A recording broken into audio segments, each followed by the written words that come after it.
My dear students, ASSEB Academy YouTube চেনেলৰ আন এটা নতুন ভিডিঅ'লৈ আপোনালোকক সকলোকে একেবাৰে আন্তৰিকভাৱে স্বাগতম জনাইছো। আজিৰ ভিডিঅ'টোৰ যোগেদি আপোনালোকে ইয়াতে দেখিবলৈ পাইছে the learning app by ASSEB। The learning app by ASSEB এই এপটো আপোনালোকে কৰ পৰা কেনেকৈ ডাউনলোড কৰিব লাগিব। ডাউনলোড কৰাৰ পিছত ক্লাছ 9ৰ ছাত্ৰ-ছাত্ৰীখিনিয়ে তেখেতসকলৰ নিজৰ নামটো ৰেজিষ্ট্ৰেশ্যন কৰিব লাগিব এই এপত, কাৰণ the learning app by ASSEB এই এপত ক্লাছ 9ৰ ছাত্ৰ-ছাত্ৰীখিনিয়ে অনলাইন এক্সাম দিব লাগিব। তো নিজৰ নামটো আজিয়ে ৰেজিষ্ট্ৰেশ্যন কৰি লওক, নহ'লে কিন্তু আপোনালোকৰ বিপদ হ'ব পাৰে।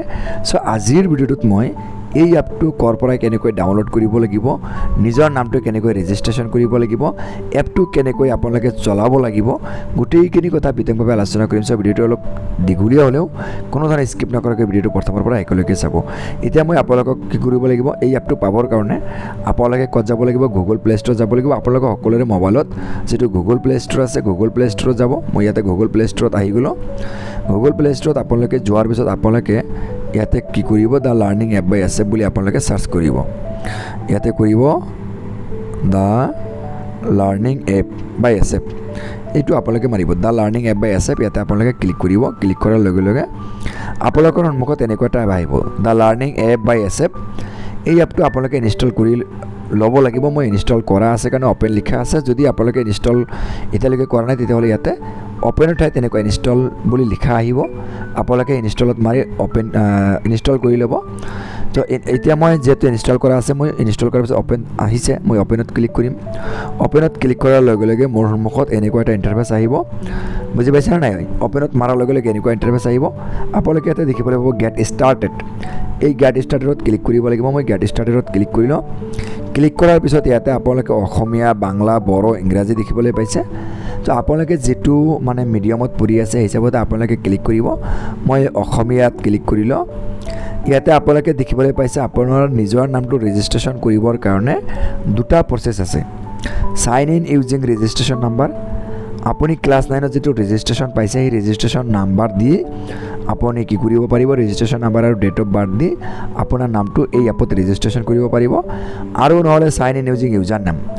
প্ৰতিজন ছাত্ৰ বা ছাত্ৰীৰ এগেইনষ্টত এটা ইউজাৰ নাম আছে। সেই ইউজাৰ নামটো ছাত্ৰ ছাত্ৰীখিনিয়ে স্কুলৰ ইংৰাজী বিষয়ৰ শিক্ষক বা প্ৰধান শিক্ষকৰ পৰা ইউজাৰ নামটো কালেক্ট কৰি সেই ইউজাৰ নাম দিও কৰিব পাৰিব।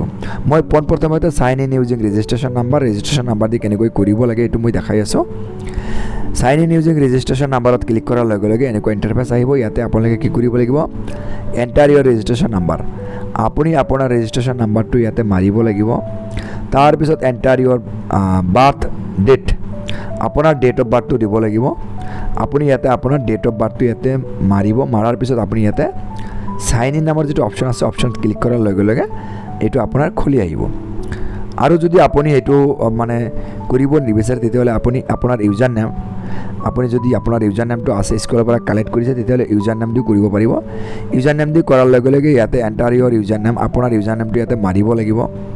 ইউজাৰ নেমটো মাৰাৰ পিছত আপোনাৰ পাছৱৰ্ডটো মাৰিব লাগিব। ইয়াতে প্ৰথমবাৰৰ কাৰণে ইউজাৰ নেমটো মাৰি প্ৰথমবাৰৰ কাৰণে পাছৱৰ্ডটো হ'ব চেঞ্জ মি।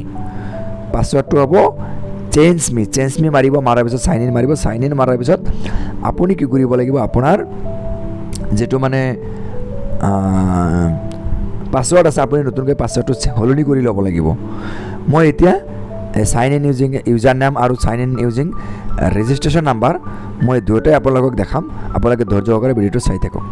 এতিয়া মই আপোনাক দেখাম sign in using registration number দি কেনেকৈ কৰিব লাগে। তো মই ইয়াতে মাৰিছোঁ। এতিয়া মই ৰেজিষ্ট্ৰেশ্যন নাম্বাৰটো মাৰিম। ৰেজিষ্ট্ৰেশ্যন নাম্বাৰটো মই মাৰি আছোঁ।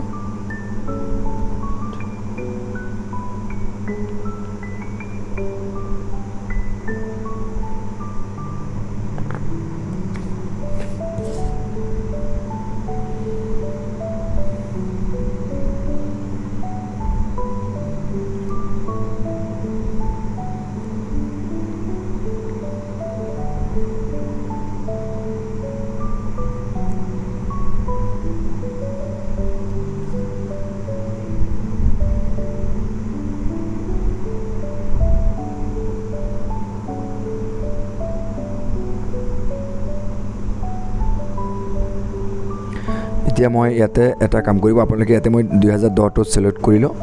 কৰাৰ পিছত মই ডেট অফ বাৰ্থটো ইয়াতে মাৰি আছোঁ।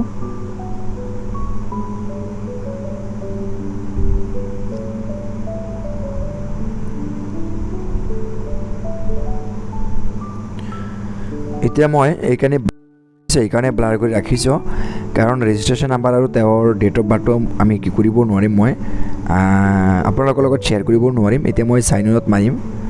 চাইন ইনত মাৰাৰ লগে লগে এনেকুৱাকৈ আহিব নিউ পাছৱাৰ্ড আৰু কনফাৰ্ম নিউ পাছৱাৰ্ড। তো এতিয়া মই নতুন এটা পাছৱাৰ্ড বনাব লাগিব। নতুন পাছৱাৰ্ডটো মই বনাম এতিয়া।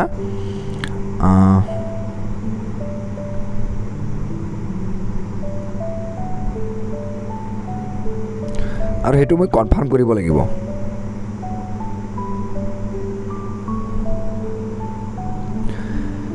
এতিয়া মই কনফাৰ্ম কৰিলোঁ। কনফাৰ্ম কৰাৰ পিছত ইয়াতে এটা টিক মাৰি দিলোঁ। দিয়াৰ পিছত আপডেট পাছৱাৰ্ড মই মাৰি দিলোঁ। এতিয়া আপডেট পাছৱাৰ্ড হৈ গ'ল। ইয়াৰ পৰা যিকোনো এটা এভাটাৰ চুজ কৰিব লাগিব। যিহেতু এইটো ল'ৰা মানুহৰ, গতিকে মই এভাটাৰটো ল'ৰা মানুহৰ দিছোঁ। দিয়াৰ লগে লগে এইটো আপোনালোকে দেখিবলৈ পাইছে, এইটো হৈ গ'ল। এইটো এভাটাৰতে আপুনি এডজাষ্ট কৰি ল'ব পাৰিব চাউণ্ডটো।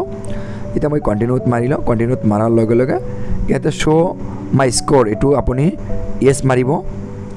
মাৰাৰ লগে লগে আপোনাৰ এইটো হৈ গ'ল। এতিয়া আপুনি যিহেতু কি হ'ল, আপোনাৰ ক্লাছ 9ত আপুনি আপোনাৰ ৰেজিষ্ট্ৰেশ্যন নাম্বাৰ আৰু ডেট অফ বাৰ্থ দি আপুনি এইটো ৰেজিষ্টাৰ কৰি ল'ব পাৰিব। এতিয়া মই কি কৰিলোঁ, মই যিটো প্ৰচেছ দেখালোঁ এইটো প্ৰচেছত আপুনি ৰেজিষ্টাৰ কৰিব পাৰিব। বা আপুনি যদি কি বিচাৰে, আপুনি যদি বিচাৰে যে মই ইউজাৰ নেম দি কৰিম, তেতিয়াহ'লে আপুনি ইউজাৰ নেম দি কৰিব পাৰিব। তো মই এতিয়া আকৌ লগ আউট কৰি দিছোঁ। লগ আউট কৰি দিয়াৰ লগে লগে এনেকুৱা গেট ষ্টাৰ্টেড আহিছে। মই গেট ষ্টাৰ্টেড আকৌ মাৰি দিলোঁ। মাৰি দিয়াৰ লগে লগে মই অসমীয়াত মাৰিলোঁ। এতিয়া মই sign in using user name, মই এতিয়া ইউজাৰ নেম দি কৰিম। এতিয়া মই user name sign in using user name দি কৰিম। এতিয়া মই ইয়াতে ইউজাৰ নেমটো মাৰিম।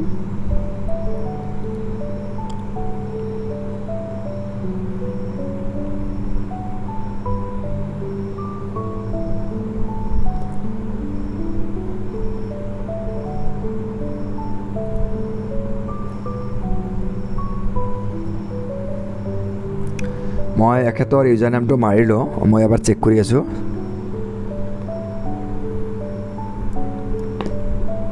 তাৰপিছত মই ইয়াতে প্ৰথমৰ কাৰণে পাছৱৰ্ডটো হ'ব চেঞ্জ মি।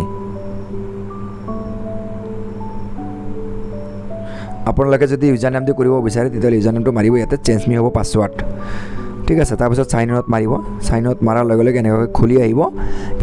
এই ওপৰত যিটো আছে কাৰেণ্ট পাছৱৰ্ড, এই কাৰেণ্ট পাছৱৰ্ডৰ ঠাইত এটা আপুনি চেঞ্জ মি মাৰিব লাগিব। চেঞ্জ মি মাৰিব লাগিব। চেঞ্জ মি মাৰিছোঁ।